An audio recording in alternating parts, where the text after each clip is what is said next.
Once your door is dry, scrape off any extra glue where the joints are and then bring it straight over to the white belt sander. Now, normally we'd run this kind of thing through the planer first to get it to the right thickness and then sand the rest. In this case, because I have grain going both this way and this way, no matter how I put it through the planer, it's going to be cutting across the grain and it will actually tear those pieces apart.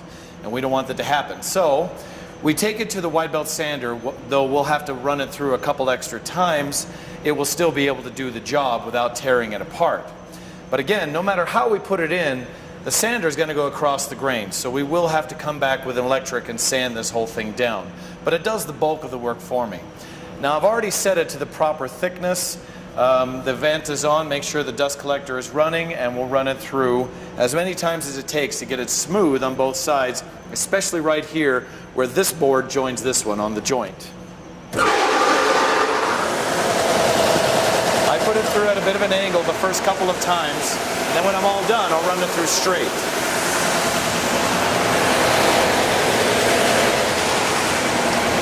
Okay, raise it 4 times and continue that cycle on both sides until it's all flat.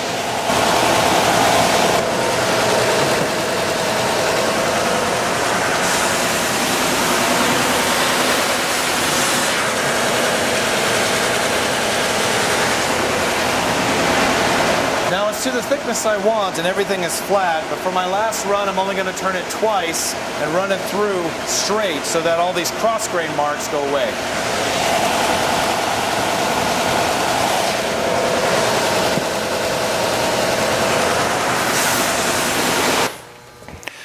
Now on the crosscut sled, we're going to trim it to the right length. Now, because it's hard to glue it up perfect, neither end is straight, but both edges are good. They should be just fine. I cut them on the table saw or the joiner. So pick an edge, put it against the fence, and again, I want to barely cut off enough just to make it straight. Barely a 1/16 if that's possible. I want to keep it as long as I possibly can, but cut it so that it's flat, so then we can put the decorative edge on after. Alright, so I should be removing barely a 1/16 of an inch. Okay, now in this case, I'm not going to give you a measurement, just flip it over and do it again. The exact same thing. Just a little bit more, there we go. And I barely touched it. If that's flat, you're fine. Mine's not quite there. There we go. It's as long as I can possibly keep it. Now I'm going to put a decorative edge all the way around it, and then we attach it to your nightstand. We're back at the shaper table at shaper number 4. It's the same one we use for the decorative edge on your drawer front. Please make sure that the face of the door goes down. And the mistake that's most common with this cut is that students will go across correctly, then they'll pick it up and look at it, and then they set it down upside down to cut the rest. This has happened time and time and time again. So please cut all 4 of them, then pick it up and have a look. If you need to redo a cut, that's fine, but remember, every time you go across it makes it a little bit smaller. It shaves off about a 32nd of an inch. So again, we have end grain here and here. So we're going to do end grain first. Here's my push stick, and make sure to hold it closer to the blade, not way out here at the end.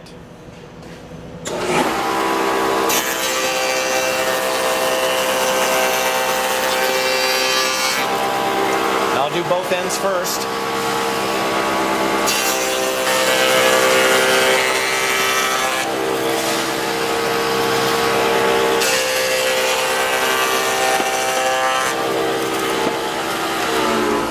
Now the one thing I wanted to mention to show is if on the corner, if this cut here, this shape, doesn't match up the depth of this shape, what that usually means is that you didn't hold it down tight enough here.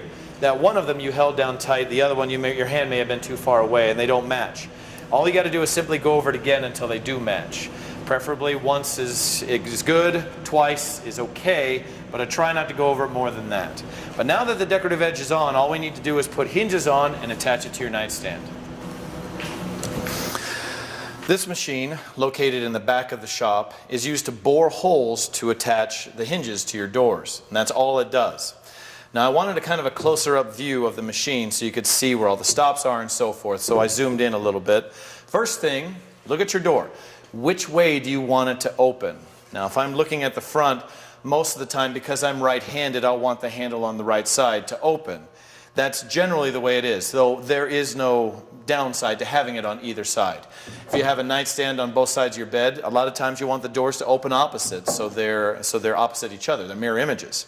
But in this case, I want the hinges on this side of the door, so I put face down, and I'm going to bore a hole here and here. Now to turn this machine on, there's air in the back. You unscrew the handle. I know it's just off camera, but you'll see a handle. You unscrew it, and the air pressure raises this up. Now the main switch, you'll see a green light appear, and you're ready to go. You'll hold this down. That's what makes it do its job. It'll turn on the machine, and it will lower and bore the hole. Now in here, I have two stops. There's one right here, and there's one here. It's hard to see at that angle, I know, but there's two stops. Put it against it and push it down until I hit the stop. Okay, so the hole will be bored in this area right there. All I've got to do now is press and hold the green button until it comes to a stop at the bottom. And let go. And that's all you got to do. Now I have a nice hole, and the hinge will attach into those two pins. Okay, now the other stop, I pull it out, bring it down to the other stop, and push it against that one. Now the hole is going to be up here. Repeat the process. And that's it, you're done. So now the two holes are ready. I can put the hinges in, shut the thing back off, turn off the main power, and then tighten that little screw in the back and turn off the air. If there are people behind you, of course you can leave it on, and that's fine. The hinges that we're going to use are called European hinges. They're one piece, and the hinging action is right here, like that. There's a spring on it that'll hold the door shut. Now these come made with dowel pins, plastic dowel pins, and they're going to go in those two little holes, and then the big hole is for this. It's a cup hinge is what it's called. Now the European hinges are nice because they're stronger, less expensive, and you can't see them from the outside, so they're ideal if you ever want to lock the door. So that's going to go in like that, and I'm going to tap it in. Now before you do that, take your door, sand the whole face down with an electric sander. And again, any of the decorative edge parts here, they're not flat, so you've got to do it by hand. Sand everything down. It's easier to do now than when it's attached to your nightstand. So when I'm ready, take your hinge, put it in place, and then you just take a metal hammer. Don't use a rubber mallet. This does a little bit better job. You just tap it in. And a few hits, and it's all the way down. And then repeat it with the other one. Now you'll feel it when it's down tight. So that's it. Now they're attached. There's no screws involved. Now if I do want to remove them for any reason, I can just unscrew these two and it will pop out. So if you're putting on a finish that it needs to be taken off, that's fine. We can still do it. Now to attach this to your nightstand, it's going to go on like this. Let me show you another look at the hinge. If you look right here, there's some pins that stick out right here and some more here. Your face frame goes right in between those pins, so it's easy to line up. So that's going to go just like that. Now your job is to make the overlap from this edge to the top of the door the same as this edge to the bottom of the door. So I have the screws that I'm using. I'll show you what I'm using here. They're 5/8 screws, but they have a very fat head, and it's a larger thread, so it bites into the wood a little bit better. So I'm going to use an impact drill, though any drill would do just fine in this case. The tricky part is holding it in place while you drill. So if a friend of yours wants to help, hold it. That's up to you. Get it started.